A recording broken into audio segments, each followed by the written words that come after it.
Est-ce que vous saviez qu'Omerta a une application où vous pouvez retrouver tous nos documentaires exclusifs? Le lien est dans la description.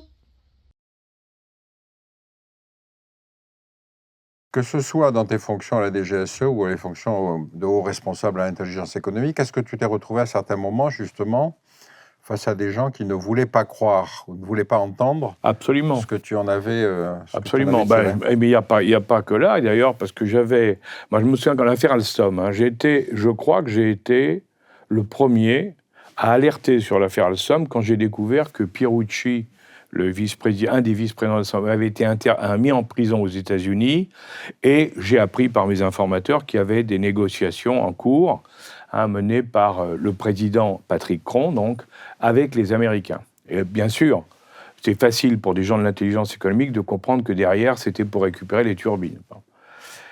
J'ai alerté tout le monde, personne ne voulait y croire.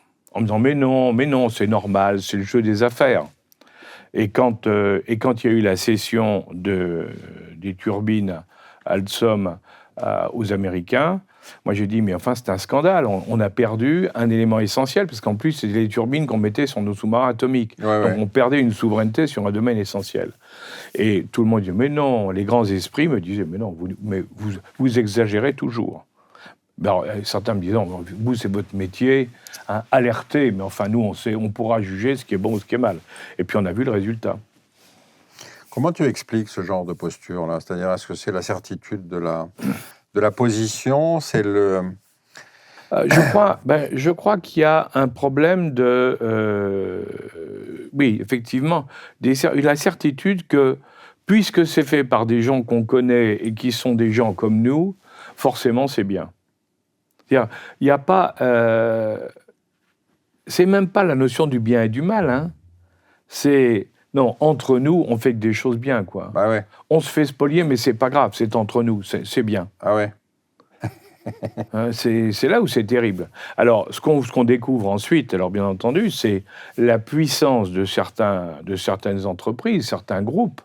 Moi, par exemple, j'ai toujours été frappé, et je dois dire que j'admire ce qu'ils ont réussi à faire, parce que ils s'en sont sortis chaque fois. C'est le groupe Dassault, par exemple. Ouais. Dassault est un relationnel extraordinaire au niveau de tout le monde. Je me souviens quand le président Mitterrand a pris le pouvoir, il a été annoncé tout de suite que Dassault, comme les autres, allait être nationalisé. Mais il y avait une chose que personne ne savait, c'est que Bénouville était avec Dassault et Schuller et Mitterrand avant la guerre. C'était à l'époque de la cagoule, enfin des croix de feu de la cagoule. Ils étaient ensemble, et après la guerre, ils se sont entraidés tous. Ouais. Bénouville, c'était la résistance. Schuller, c'était la collaboration. Mitterrand, c'était les anciens prisonniers de guerre. Enfin, il y avait tout un ensemble. Et quand on a vu et Dassault, quand il y a eu le risque donc qu'il soit nationalisé, Bénouville est monté au créneau auprès de Mitterrand en lui disant, tu peux pas faire ça. Et puis, Dassault n'a pas été nationalisé. Et là, c'était fascinant, la puissance. Alors que c'était une mécanique infernale, en 80, la nationalisation, il avait réussi à échapper. Ouais. Le même Dassault, c'est fantastique quand on a vu, alors avec certains gouvernements essayant de le freiner, de récupérer les choses, et quand vous voyez le bilan final où Dassault contrôle Thales et Thales contrôle Naval Group, donc en définitive, le lobby militaro-industriel français, Dassault est au cœur de tout. Et comme Dassault aujourd'hui, donc celui qui est au cœur de tout, c'est monsieur Edelsten, qui est un très grand financier, c'est le moins qu'on puisse dire, et qui est l'homme de confiance de Marcel Dassault et de son fils. Ouais.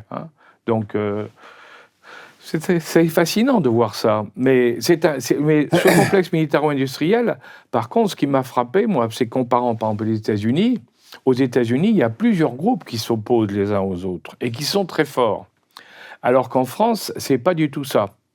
En France, il y a une surpuissance que je viens de citer, et puis après, il y a le reste.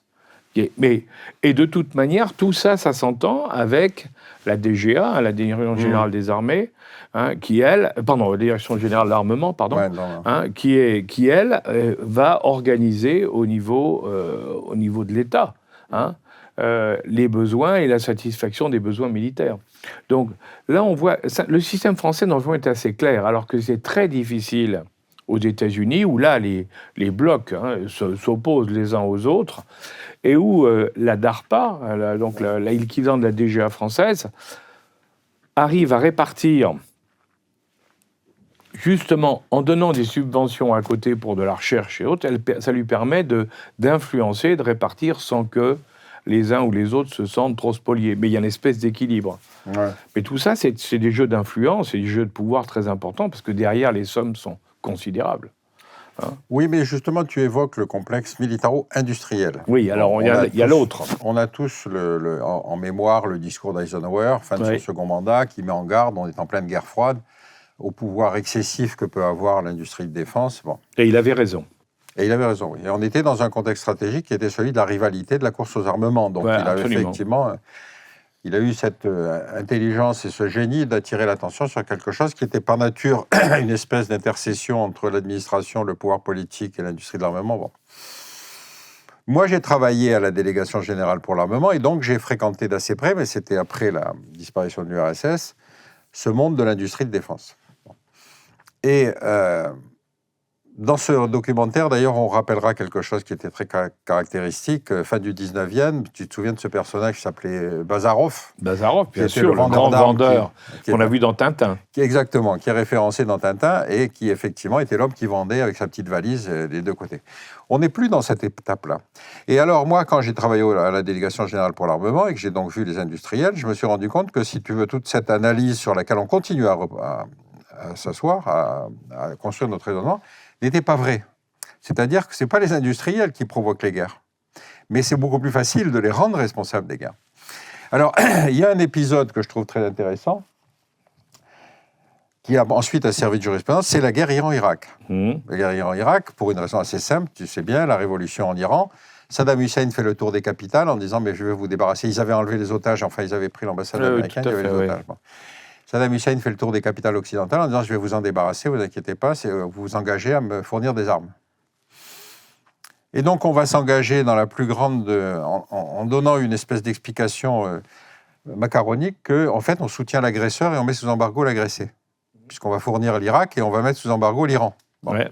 Alors on peut parler des otages, tout ce qu'on veut, mais enfin c'est quand même un cas de figure juridique qu'on n'avait jamais connu jusque-là. C'est-à-dire qu'on continue à clamer qu'il ne fallait pas amender un conflit en cours, mais il reste que... Bon. Et la suite, tu la connais, c'est que comme il n'arrivait pas à emporter la victoire, il fallait à chaque fois lui fournir de nouveaux équipements, éventuellement même participer à son effort de guerre avec les super-étendards, bref. Et à la fin du compte, comme il ne gagne pas la guerre et qu'il faut bien arrêter le match, on va se retrouver avec 40 milliards de déficit de dette irakienne. Bon. Donc, c'est cette sociologie-là qui m'intéresse. Oui, si tu me permets, j'ajouterais quand même, parce que moi, c'est un élément que je crois qu'il ne faut pas oublier dans cette guerre-là, c'est qu'on en arrive effectivement, comme tu le disais, avec tout ce qui se passe, on arrive aussi à un moment où les Américains, à travers les Israéliens, fournissent aux Iraniens du matériel de guerre pour lutter contre Saddam Hussein. Il ne faut pas l'oublier. Oui. C'est l'Iran Gate, hein. Oui, c'est vrai. Et l'Iran Gate, c'est quand même énorme. C'est les Américains qui fournissent, via les Israéliens, quand on voit après les relations entre l'Israël et l'Iran, ils fournissent des armes à l'Iran pour taper contre l'Irak. Donc là, on voit bien qu'en plus, dans ce jeu, c'est un jeu qui est à multiface, où les alliés ne jouent pas tous le même jeu. Oui, tout à fait. Parce que nous, on soutient Saddam Hussein complètement, et pendant ce temps-là, les Américains, en sous-main, ils soutiennent les autres. Hein. Parce qu'ils ont les otages. Parce qu'ils ont les otages, mais... C'est-à-dire qu'on a là, si tu veux, quelque chose qui est très loin de ce que racontent les livres d'histoire, c'est-à-dire qu'effectivement, la mécanique et notamment la politique de fourniture d'armes, si tu veux, obéit à des logiques qui ne sont pas celles qu'on croit en général quand l'historien passe derrière. Mais pour revenir à ce que tu disais... Oui. Vas-y, je t'en prie. Mais pour dire ce que tu disais, il y a une chose qui m'a frappé, c'est que depuis la Deuxième Guerre mondiale, et Eisenhower avait raison, il disait attention au complexe militaro-industriel, parce que pour pouvoir vivre, ils ont besoin de guerre, ils ont besoin de fournir de l'armement, ils ont besoin de guerre. Or, on constate que les Américains, directement et indirectement, ont fait, depuis la Deuxième Guerre mondiale, plus de 50 guerres réelles dans le monde. C'est énorme. Ouais. C'est le pays le plus belliqueux, le plus belliciste de tous. Mais alors, ce qui m'a beaucoup intéressé, si tu veux, dans ma carrière, c'est de voir que le problème, c'est on doit faire des guerres, parce que, alors, pour le complexe militaro-industriel, on doit faire des guerres parce que ça nous permet de vendre notre matériel. Bon. Et puis, pour le politique, ça nous permet d'affirmer qu'on est les plus forts, puisqu'on écrase les autres. Très bien.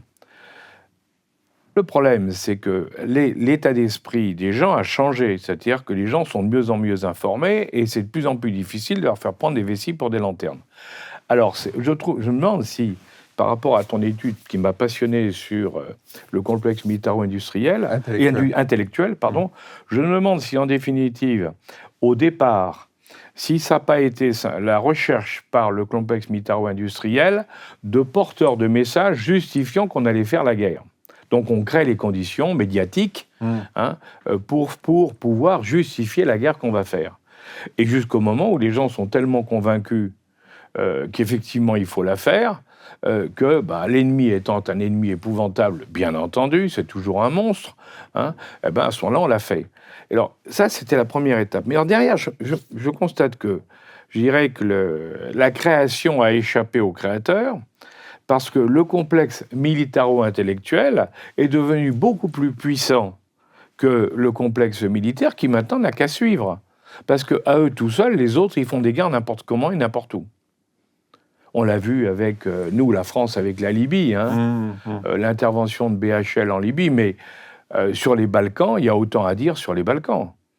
Parce que entre l'histoire racontée par l'ONU, par Jimmy Hoshi, qui était le porte-parole de l'OTAN, pas l'ONU, l'OTAN. Le porte-parole de l'OTAN. Parce que ce qu'il racontait tous les jours sur la guerre des Balkans et la réalité, mais on voit qu'on était à des années-lumière. On s'est fait manipuler par des gens. Et on voyait des grands intellectuels prendre la pause un peu partout.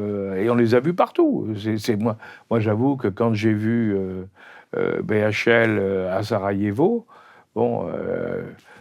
quand même, il y avait eu aussi beaucoup d'autres choses qui s'étaient passées où on l'avait pas vu. Et tu vois, moi, s'il y a une chose celle qui m'a le plus fait bondir, c'était Kouchner en Somalie, avec le sac de riz.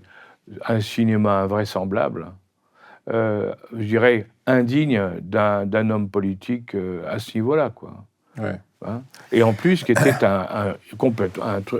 une version complètement éhontée de la réalité. Ouais.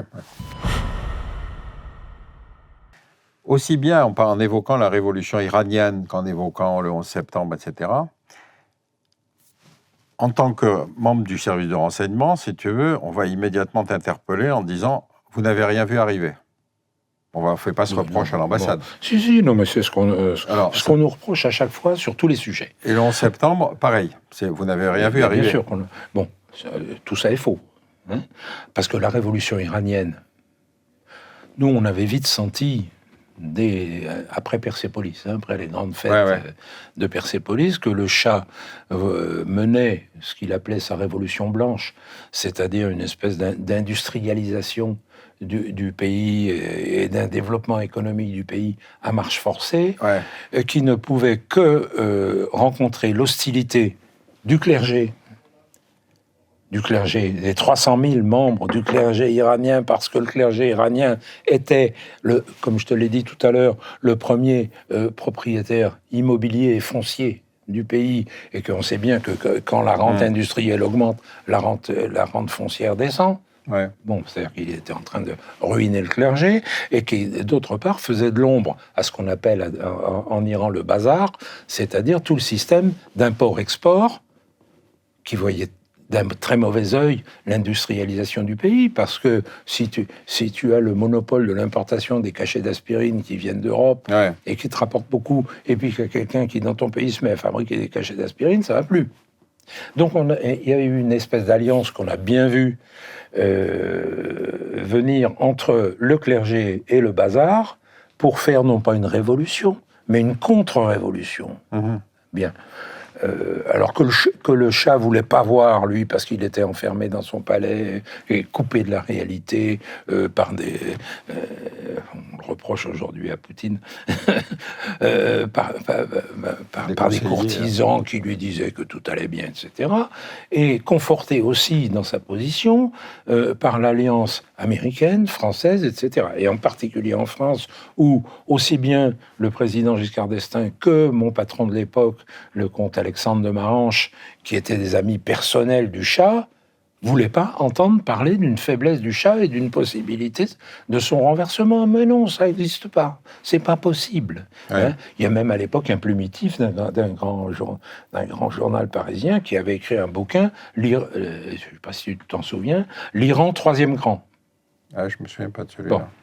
Je l'ai, le bouquin. Je l'ai gardé. Où il démontrait, et c'était la koiné, le langage commun à la fois du Quai d'Orsay, de la présidence, etc., en France, que le Shah avait lancé l'Iran dans une politique de développement qui allait l'amener, qui allait amener le pays, et c'est vrai que c'est un pays plein de ressources et plein de possibilités et plein de potentialités, et qui allait amener le pays à la troisième position mondiale, après, à l'époque, les États-Unis et l'URSS. Mais c'est là, pardon, c'est là un des nœuds du problème, c'est-à-dire comment est-ce que une structure d'autorité accepte une information venant a fortiori de gens sulfureux comme les gens du renseignement, qui ne vient pas, si tu veux, dans la doxa officielle. C'est-à-dire, tu vois, on sent que ça bouillonne en Iran, mais on ne veut pas l'entendre. Oui. C'est-à-dire, je suppose que 11 septembre, ça devait être un peu pareil, c'est-à-dire qu'effectivement,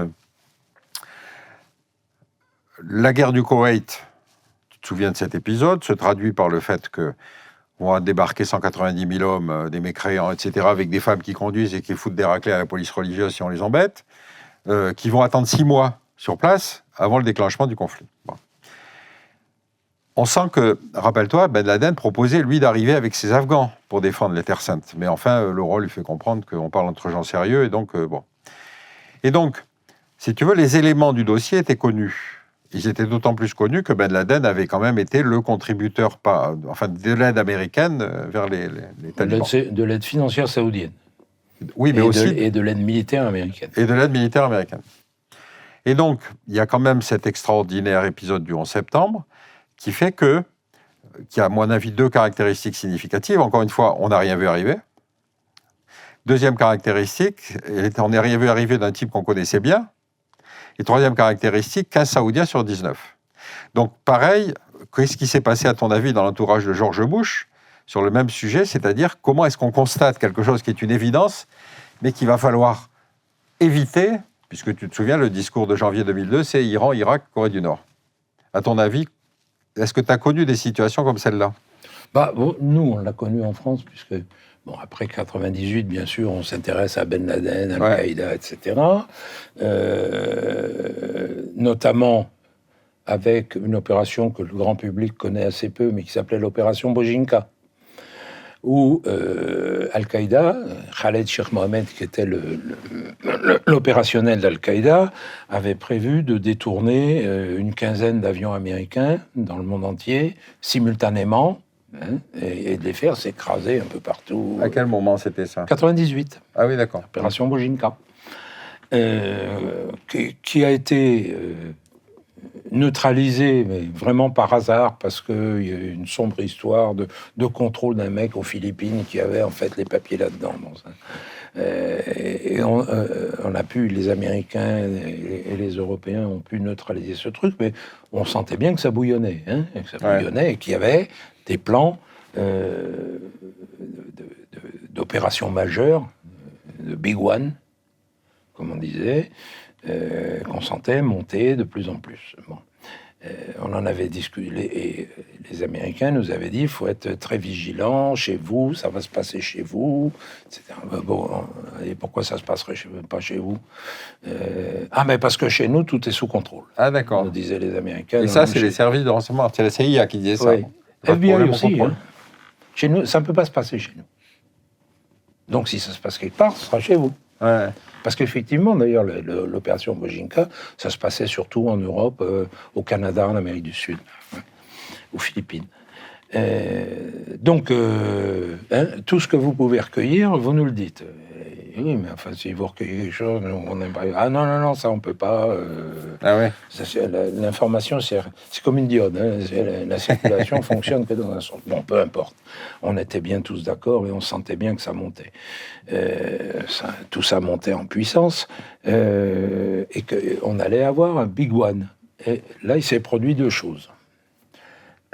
D'abord, comme il ne se passait plus rien, nos autorités politiques, moi j'étais à l'époque chef de service, j'ai été prié de reconvertir la moitié de mes effectifs antiterroristes à l'émigration clandestine. Parce qu'à l'époque, il y avait un cargo de 900 Kurdes qui faisait du canotage en baie de Saint-Raphaël, et que c'était devenu un problème majeur. J'ai fait l'andouille, et j'ai bien m'en appris, parce que le 12 septembre, il fallait que je double mes effectifs antiterroristes. Voilà, ça fonctionne un peu comme ça. On a eu différentes autres indices d'alerte, notamment la mise à l'écart du prince Turki, qui était l'officier traitant d'Oussama Ben Laden au mois d'août. Bon, ça montait. Ouais. Ce qui nous a permis, dès le 12 septembre, de transmettre à l'Élysée une note où on pointait clairement du doigt Khaled Sheikh Mohammed et Ayman Zawahiri et Ben Laden, parce que le 12 septembre, personne ne savait qui avait balancé les avions sur les tours. Je sais pas, aujourd'hui, c'est une évidence. Mais à l'époque, tout le monde se grattait la tête en se demandant c'est qui ? C'est les Iraniens, c'est le Hezbollah. Bon, on a tout de suite, dès le 12 septembre, fait une note que j'ai reproduite d'ailleurs dans un de mes bouquins, où on pointait clairement du doigt qui, quand, pourquoi, comment. Ah ouais.